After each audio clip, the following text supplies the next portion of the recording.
নমস্কার বন্ধুরা, আজ পবিত্র গীতা পাঠের দ্বাদশ দিন। আপনারা শুনছেন অর্জুন বিষাদযোগ প্রথম অধ্যায়ের দ্বাদশ শ্লোক। আজকের শ্লোক আমাদের শেখাবে প্রেরণার শক্তি কতটা গভীর, আর কেন সেই প্রেরণার সঠিক দিক নির্বাচন করা সবচেয়ে গুরুত্বপূর্ণ।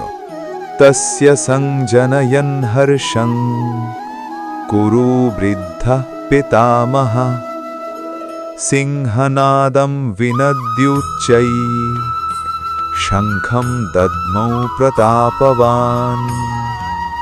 সহজ অর্থ: কুরুবংশের বৃদ্ধ পিতামহ ভীষ্ম দুর্যোধনের মনে আনন্দ এবং উৎসাহ জাগাতে সিংহের মতো গর্জন করে উচ্চস্বরে তার শঙ্খ বাজালেন। বিস্তারিত ব্যাখ্যা: এই শ্লোকের দৃশ্য খুবই শক্তিশালী এবং জীবন্ত। ভাবুন, যুদ্ধ শুরু হওয়ার ঠিক আগে পুরো যুদ্ধক্ষেত্র নিস্তব্ধ, উত্তেজনায় ভরা। হঠাৎ এক প্রবীণ অভিজ্ঞ মহাবীর যোদ্ধা ভীষ্ম সিংহের মতো গর্জন করলেন এবং তার শঙ্খধ্বনি চারদিকে ছড়িয়ে পড়ল।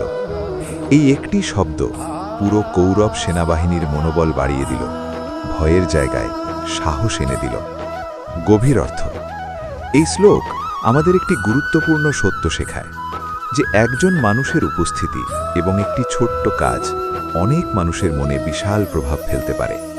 সবসময় বড় বড় কথা দরকার হয় না, একটি দৃঢ় পদক্ষেপ, একটি আত্মবিশ্বাসী আচরণই যথেষ্ট। বাস্তব জীবনের উদাহরণ: আমাদের জীবনে এমন অনেক মানুষ থাকে, পরিবারের দাদু বা বাবা, কর্মক্ষেত্রে একজন অভিজ্ঞ সিনিয়র, পড়াশোনায় একজন শিক্ষক। তাদের একটি কথা, তুমি পারবে, ভয় পেও না, এই ছোট্ট বাক্যগুলোই আমাদের ভেতরের সাহসকে জাগিয়ে তোলে। গভীর উপলব্ধি: কিন্তু এই শ্লোকে একটি সূক্ষ্ম শিক্ষা লুকিয়ে আছে।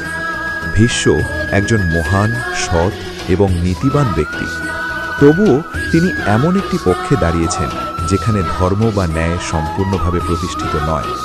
অর্থাৎ প্রেরণা শক্তিশালী, কিন্তু সেই প্রেরণা সবসময় সঠিক পথে ব্যবহৃত হচ্ছে এটা নিশ্চিত নয়। বাস্তব জীবনের সতর্কতা: ধরুন, একজন প্রভাবশালী নেতা তার টিমকে খুব অনুপ্রাণিত করলেন, সবাই উদ্দীপিত হল, সবাই শক্তি পেল। কিন্তু যদি সেই শক্তি ভুল কাজের জন্য ব্যবহার হয়, তাহলে সেই প্রেরণাই ক্ষতিকর হয়ে উঠবে। মূল শিক্ষা: প্রেরণা একটি বিশাল শক্তি, কিন্তু তার দিক সঠিক হওয়া আরও বেশি গুরুত্বপূর্ণ। শুধু অনুপ্রাণিত হওয়া নয়, সঠিক উদ্দেশ্যে অনুপ্রাণিত হওয়াই আসল। আজকের সারাংশ: জীবনে এমন মানুষ খুঁজুন যারা আপনাকে শুধু উৎসাহ দেয় না, সঠিক পথেও নিয়ে যায়, এবং আপনি নিজেও এমন প্রেরণা হয়ে উঠুন যা অন্যের জীবনে আলো আনে, অন্ধকার নয়। পরবর্তী এপিসোডগুলি শোনার জন্য চ্যানেলটিকে বেল আইকন চাপ দিয়ে সাবস্ক্রাইব করুন। ভিডিওটি ভালো লাগলে লাইক করুন, শেয়ার করুন, আর কমেন্ট করে জানান আপনার জীবনে আপনাকে সবচেয়ে বেশি প্রেরণা কে দেয়। জয় শ্রীকৃষ্ণ।